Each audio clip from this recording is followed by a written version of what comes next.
Donc parlez-nous un peu, vous avez parlé l'excès de religion, un sujet très sensible, vous avez eu l'audace quand même, j'ai lu beaucoup de livres, mais vous avez eu l'audace de parler de la religion. Il y a un excès de religion, excès entre guillemets. Ouais. Que voulez-vous dire par là? Tu sais, je suis moi Ndongo Dara, musulman pratiquant, donc je connais très bien l'importance de la religion. Quelqu'un ne peut pas vivre sans la foi. Oui. C'est hyper important de le comprendre. Mais c'est pas la religion en tant que telle en Afrique qui est le problème, mais c'est la pratique, la manière dont la pratique de la religion. Voilà, la pratique des Africains, la façon de comprendre la religion, c'est ça qui est un problème. Donc moi je ne peux pas comprendre. Salut chers amis téléspectateurs de la grande chaîne Entreprendre Autrement. Aujourd'hui on a encore quelqu'un qu'on ne présente plus, hein, Monsieur Amadou Seck, hein, mais là avec une belle surprise, un livre qui vient de sortir, La cause de l'échec de la jeunesse africaine. Exactement. Pourquoi la cause de l'échec de la jeunesse africaine? Pourquoi vous êtes venu l'idée d'écrire un livre sur la cause de l'échec de la jeunesse africaine tout d'abord? Bon, je pense que si on se dit la vérité, 80% de la jeunesse africaine sont échoués. Effectivement. Et ils se autoproclament même, c'est pas moi qui l'ai dit, ils se disent on a échoué, on n'a pas de travail, les choses ne marchent pas, ça ne bouge pas.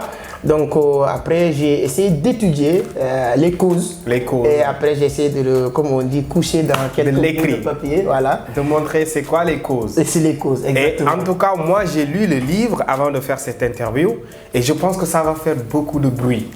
Ça, j'en suis sûr. Et vous avez développé beaucoup de thématiques très importantes. Voilà, qui méritent aussi un débat, comme on vient de le faire aujourd'hui. Primo, vous avez développé une jeunesse complexée. Ouais. Mais pourquoi vous osez dire qu'aujourd'hui, la jeunesse africaine est complexée? Vu que là, peut-être on assiste à la révolution, les jeunesses aujourd'hui ils sont conscients. Mais pourquoi vous dites qu'on est toujours complexés, nous Africains, surtout les jeunes? Oui, parce que quand je dis les jeunes ils sont complexés, donc il faut aller au plus profond. C'est pas uniquement de se montrer ou de se filmer pour dire qu'on a besoin d'une révolution. Mais quoi exactement? Et quand, voilà, je viens sur les échecs. Pourquoi les jeunes ils sont complexés? Aujourd'hui, je te donne un exemple terre à terre que j'ai vécu moi personnellement. Effectivement. Si moi, exemple, j'ai mes soeurs et mes frères de même père, de même mère. Ils dépendent de moi. Plus ou moins. Et ils sont complexés de faire les business que j'ai fait même pour construire ce que j'ai construit. Pour arriver là. Ça c'est un. Deuxièmement, j'ai un cousin, bon c'est une histoire que je ne vais jamais oublier, un cousin qui vend des poissons fumés au marché. Et il avait un jour demandé à ma soeur de venir l'épauler au marché pour lui aider à vendre ses poissons fumés. Elle a dit que mon frère est en train de l'insulter. Viens travailler pour vendre des poissons fumés. Pour gagner de l'argent. Mon frère est en train de l'insulter. Pourquoi? Parce que vendre poissons de fumée, elle est complexée de le faire. Okay. Et elle travaille dans une banque, on lui paye 90 000, je te dis, donne son salaire 90 000. On a appelé une cousine qui vient aider ses frères. Aujourd'hui, elle fait plus de 300 400 000 par mois sur ce business-là. Et les jeunes qui se dit il n'y a pas de travail au Sénégal, en Afrique d'une manière générale, c'est faux, ce n'est que des foutaises, il y a du travail. Sauf que toi, tu ne veux pas faire ce travail-là. Donc c'est le complexe en fait qui cause problème. Exactement. Et pour aller plus loin, ce qui m'a inspiré dans ce chapitre-là, j'étais en Côte d'Ivoire pour former deux groupes de personnes. Et l'un, ils sont des Ivoiriens, 100%. Oui. L'autre aussi, ce sont des étrangers, ces gens qui vont venir d'Afrique du Sud, du Nigeria, Angola, etc. C'est un groupe de personnes. Donc le groupe qui sont 100% ivoiriens m'a fait croire que l'autre groupe, ils sont plus intelligents, donc il faut que je passe plus de temps avec eux. Et lorsque j'ai eu à fréquenter, à former les deux groupes, je me suis rendu compte même le groupe qui faisait allusion que l'autre groupe est plus intelligent. Ils sont plus intelligents, ils ont une compétence plus avancée sur la crypto. Lorsque je parlais avec l'autre personne, ils connaissent rien dans la crypto. Et vous savez pourquoi ces jeunes pensaient que les autres ils sont plus intelligents? Sauf parce que ces gens-là parlaient anglais. Rien à part ça. Donc c'est juste le complexe de la langue parfois. Exactement. Le complexe peut aller plus loin. Il y a maintenant le complexe d'infériorité. Il y a certaines personnes qui sont comme moi, qui viennent des Dara, qui sont douées d'intelligence. Mais ils sont complexés d'exploiter cette intelligence qui est en eux parce qu'ils ont peur de faire des fautes de là ou là. Moi, j'ai eu la sorte de ne pas avoir cette complexe. Je m'en balais les couilles que les gens pensent que lui, il parle de le ou là. Le plus important, les Africains francophones, on ne juge pas la personne, par rapport à ses valeurs, par rapport à ses compétences, par rapport à les contenus qu'il partage, mais on le juge par rapport à le contenant, par rapport au résultat. C'est dommage. Et donc, malheureusement, ce que vous dites, c'est ce qui se passe aujourd'hui. Les jeunes diplômés Bac+7 aujourd'hui, voilà, ça chôme. Donc, je vous rejoins sur ce côté-là. Lorsque vous dites que la jeunesse est complexée. Exactement. Donc là, je pense que vous avez bien détaillé. Et voilà, il y a beaucoup d'autres choses, mais on ne va pas tout dire ici. Exactement. Voilà, donc, dans le livre, vraiment, j'ai pris mon temps à beaucoup parler de cette partie. Sur la première partie, j'ai commencé parce que j'ai dit la cause de la jeunesse africaine, la cause de l'échec de la jeunesse africaine. Donc, il faut que je commence avec les jeunes. C'est pourquoi, pour leur rappeler aussi leurs responsabilités, avant d'attaquer, que ce soit l'État, que ce soit le gouvernement, il faut attaquer les jeunes d'abord pour leur dire que vous êtes responsables de tout ce qui vous arrive. C'est eux l'avenir du pays. Exactement. Alors, c'est très important. Il y a un autre thème qui est lié. Vous avez parlé du système éducatif. Hein? Voilà, vous avez un peu, je peux dire, rabaissé le système éducatif africain. Vous avez dit que voilà, c'est pas un système qui peut nous permettre d'aller vers l'émergence. Exactement, c'est l'une de mes coachs qui dit qu'on va suivre un arbre par rapport à ses fruits, mais on va pas suivre un arbre par rapport à l'implantation. Donc aujourd'hui, les fruits de ce système éducatif, c'est nos frères, nos sœurs. Si on dit la vérité, on n'est pas satisfait, on n'est pas content de ces fruits-là. Pourquoi? Parce que sur chaque 100 personnes qui terminent leurs études, qu'est-ce qu'ils savent faire? Rester à la maison et dire que j'attends. Est-ce que c'est ça qu'on voulait? Les systèmes qui nous ont menti depuis 1960, qui nous dit aller à l'école, chercher des bonnes notes, avoir des diplômes et trouver un bon boulot. Tout le monde, nos parents, nos grands frères, nos grands sœurs, ils sont suivis tous cette même rythme, cette même course de rat, aller à l'école, trouver des diplômes et tout ça, mais ce bon boulot n'a jamais su. Et aujourd'hui, c'est encore pire. Le système éducatif enseigne nos frères et nos sœurs des choses inapplicables. Donc ce qu'on apprend, ce qui n'existe pas dans le marché du travail. Oui, moi j'ai fait. Toi, tu es bien placé parce que moi, j'ai fait mes recherches, j'ai jamais mis les pieds à l'école. Tu as fait la philosophie, tu as fait l'histoire. Ce que tu fais là dans ta vie aujourd'hui, qu'est-ce que ces choses-là t'apprennent? Est-ce que ça t'apprend quelque chose? Depuis que j'ai quitté l'école, on m'a plus redemandé c'est quoi même racine carrée de 4. Donc il faut, maintenant les pays développés, on parle plus d'enseignement technique, on parle d'enseignement adaptatif. Il faut enseigner les gens ce qui est adapté avec le besoin réel du marché. Effectivement. Tu sors, tu es capable de faire quelque chose. Tu sors à l'école, donc le système est obsolète. Donc, selon toi, c'est quoi la solution en fait? Donc de reformuler, remodeler, parce que moi je ne peux pas me permettre de dire on va supprimer l'école, c'est pas possible. Mais il faut reformuler, remodeler, voir les contenus adaptés avec le temps. Aujourd'hui, on n'utilise plus 3310. Il y a 10 ans de cela, vous utilisez des téléphones 3310. Pourquoi on ne l'utilise plus? Parce qu'il n'est plus adapté. Ça évolue. Ça évolue. Donc le système reste on peut dire que tout a changé, même les voitures, mais sauf le système éducatif uniquement francophone. Il faut préciser. C'est pourquoi le livre, je voulais mettre entre guillemets francophone. Parce qu'il y a beaucoup de trucs, parce que j'ai eu la chance de visiter beaucoup de pays. Je vois que la mentalité... Non, c'est diamétralement opposé. Donc vous avez bien développé cette partie-là. Et je pense que si vous voulez en savoir plus sur cette partie, vous pouvez vous procurer le livre et découvrir. Hein? C'est très important. Et ensuite, vous avez, lorsque j'ai lu le livre, vous avez dit qu'il y a beaucoup de fêtes au Sénégal, surtout en Afrique. Il y a beaucoup de fêtes. Mais les fêtes, ça fait partie, pourtant, M. Seck, ça fait partie de la vie. On a besoin, c'est pas toujours le travail, non, attendez, mais c'est pas toujours le travail. On a besoin de nous distraire de temps en temps. Mais pourquoi vous dites que le trop de distraction, c'est-à-dire que est-ce que vous êtes d'accord avec moi qu'aujourd'hui au Sénégal, je ne parle pas des autres fêtes, il y a plus de 12 fêtes sur l'année. Oui. Si on prend, nous on est tous au Sénégal. Oui. Voilà. Plus de 20, on peut dire sur l'année, plus de 20, trentaine. Oui. Mais ça, ça n'est plus normal. Mais sur 12 ans aussi, sur 365 jours. Vingtaine de fêtes, c'est trop. Moi, je te dis une chose. C'est-à-dire que il ne faut pas essayer de voir ce qu'on est en train de faire. Si même 100 personnes faire, 1 milliard de personnes faire quelque chose qui n'est pas bon, ça ne va pas rendre la chose bien, ou etc. Dans le monde entier, il n'y a pas un continent qui fête comme le continent africain, surtout les Africains francophones. Nous, on passe tout notre temps à fêter. Mais quand je parle de fête, maintenant, moi, je n'ai pas de problème pour quelqu'un qui a son argent en train de fêter tous les jours. S'il veut même, il peut fêter les 365 jours. Mais toi et moi, on se cherche. Et on parle des causes de l'échec, c'est pourquoi on l'amène. Aujourd'hui, on cherche à gagner 50 000, 100 000, 10 000. Mais avec notre travail, si on veut fêter 12 fêtes sur 12 mois, et tu as 12 salaires. 12 salaires. Donc chaque salaire, tu le mets sur une fête. Quand est-ce que tu vas sortir dans cette course de rat? Quand est-ce que tu vas réussir à réaliser quelque chose? Donc le problème des Africains souvent, c'est les Africains eux-mêmes. C'est nous en fait. C'est nous. C'est-à-dire que moi, je ne peux pas comprendre, moi personnellement, c'est personnel. Et comme j'aime bien le dire, dans le livre, je ne cherche pas l'unanimité, je ne cherche pas que tout le monde soit d'accord. Il faut que chacun apporte ses idées. Et moi, je pense qu'il y a trop. Je dirais même, je ne pouvais même pas qualifier les nombres de fêtes qu'on a aussi, qui existent en Afrique, au Sénégal.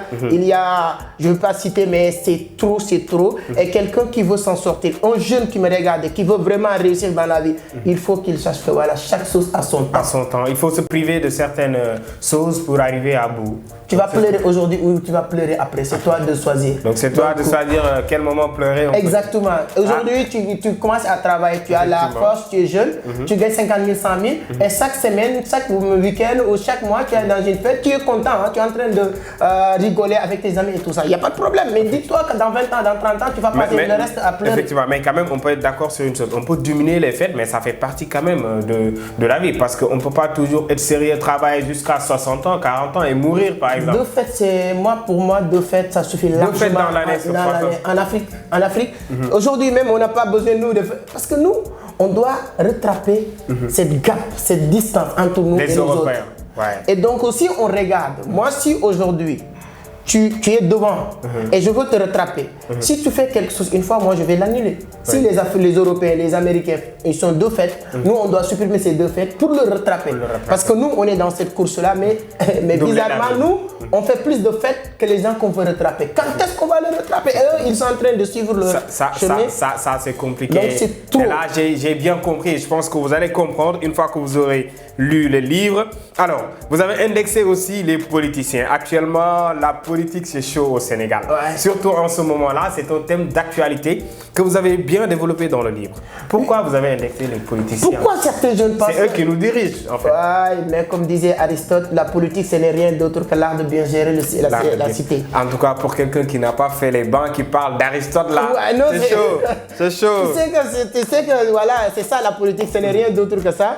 Et aujourd'hui, il y a certains jeunes qui pensent que voilà, c'est Mohamed Moustapha qui va devenir président pour régler mes problèmes. Bon, je n'ai pas en train de dénigrer, mais si Mohamed demain dire qu'il va être candidat, il ne va pas régler vos problèmes. Il est là pour régler le problème de la cité. Mais on élit un président pour qu'il règle nos problèmes. Pour qu'il règle le problème de la cité. De la cité. Comme disait Aristote. Mais s'il règle le problème de la cité, nous on fait la cité.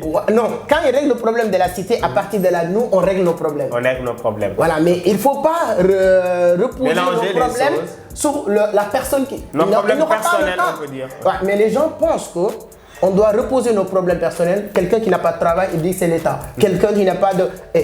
Lève-toi, allez travailler. Tu ne peux pas dire que l'État, qu'est-ce qu'il doit faire? C'est de créer un environnement propice qui permette les entrepreneurs de travailler, tout le monde. Mais il ne peut pas gérer, il ne peut pas régler le problème de tout le monde. Maintenant, il y a aussi l'autre sens.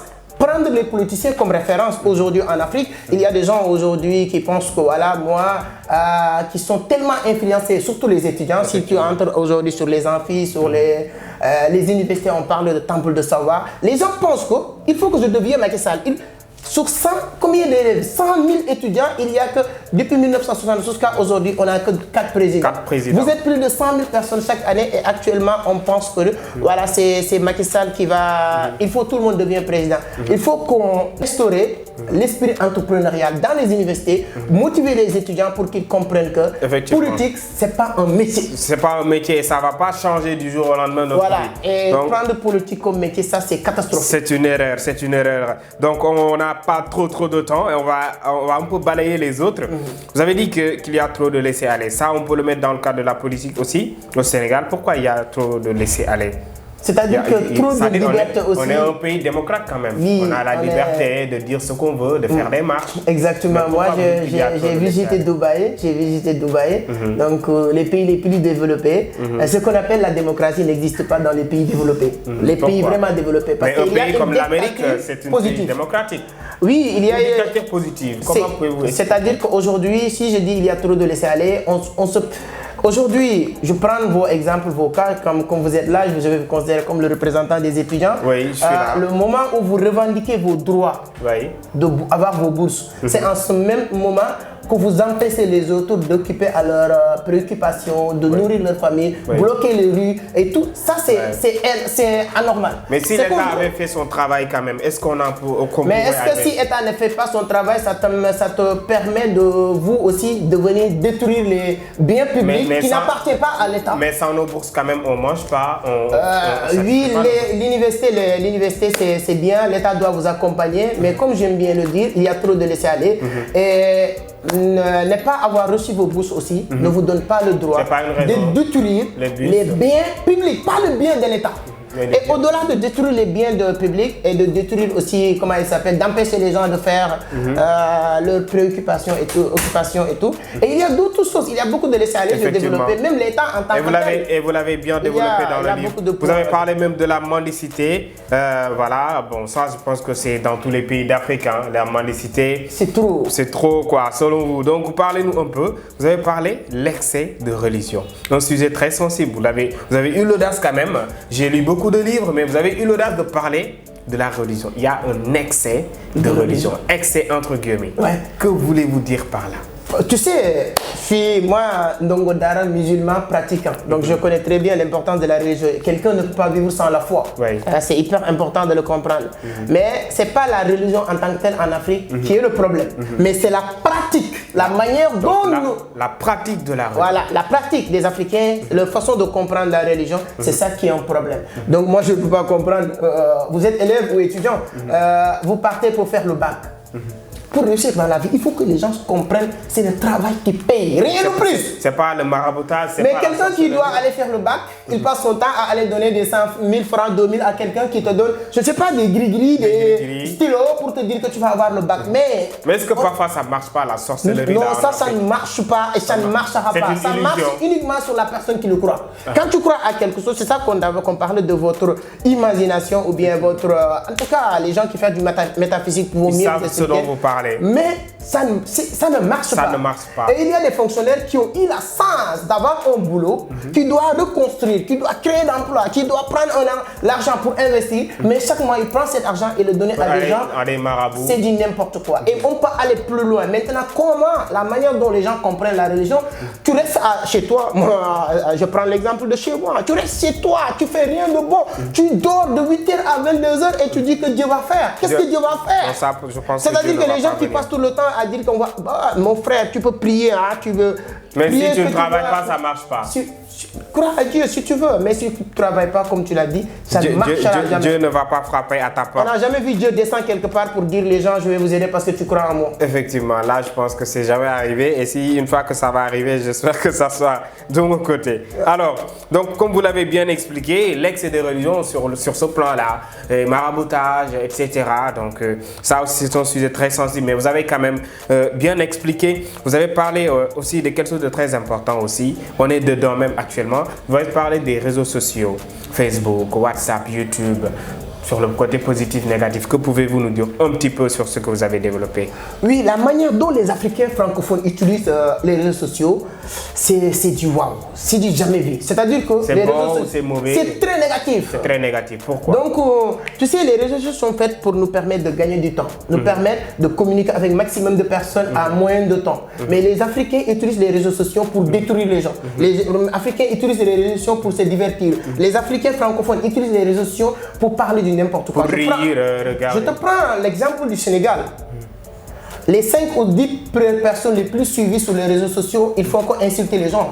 Ouais, actuellement, leur travail, c'est d'insulter. Avec la politique, si tu es non, de la Sonko, politique, on t'insulte, si tu es de Macky, on t'insulte. Non, même la politique, c'est récent. C'est-à-dire que les gens aiment les gens qui détruisent la vie des autres. Mais comment on peut arriver à ce niveau de méchanceté? C'est-à-dire que ce que tu as envie de partager, toi, c'est détruire la vie de quelqu'un. Effectivement. Quand on est en train de détruire la vie de quelqu'un, tu es content. Tu es content, oui. On parle de... J'ai utilisé le nom de Capo, parce que pour ne pas citer les noms, mais on sait qui je fais allusion. Moi, je vais parler carrément. Comment il s'appelle même le Capo, c'est lui qui s'appelait Capo. Qui est en Italie, Adamo Boss des Negri, je pense. Qu'est-ce qu'il a fait? Qu'est-ce que le travail de ces personnes-là, c'est quoi? Moi, il est l'un des Sénégalais les plus suivis sur les réseaux sociaux. Je te dis une chose, les Africains aiment regarder, partager là où on va détruire la vie de quelqu'un. Des autres, oui. Mais les motifs qu'on parle souvent. Moi, je n'arrive pas à comprendre ça. Donc, et ça, j'ai beaucoup détaillé. Il y a beaucoup d'exemples que j'ai vus bien détaillé dans le livre.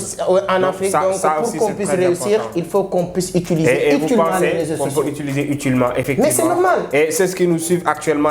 Ils utilisent uniquement les réseaux pour se... Pour nous suivre.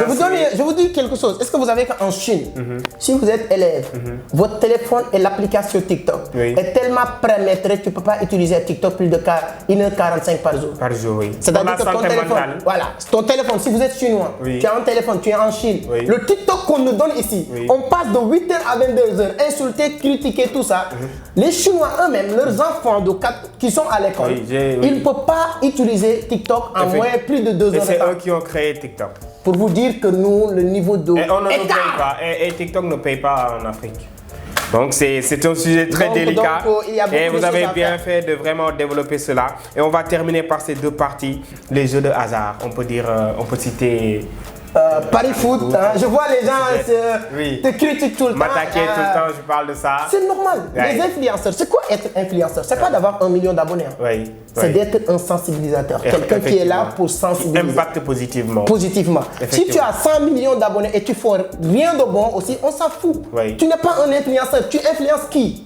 Des idiots peut-être. Mais l'argent, on ne le gagne pas comme ça. Effectivement. Tu fais que perdre.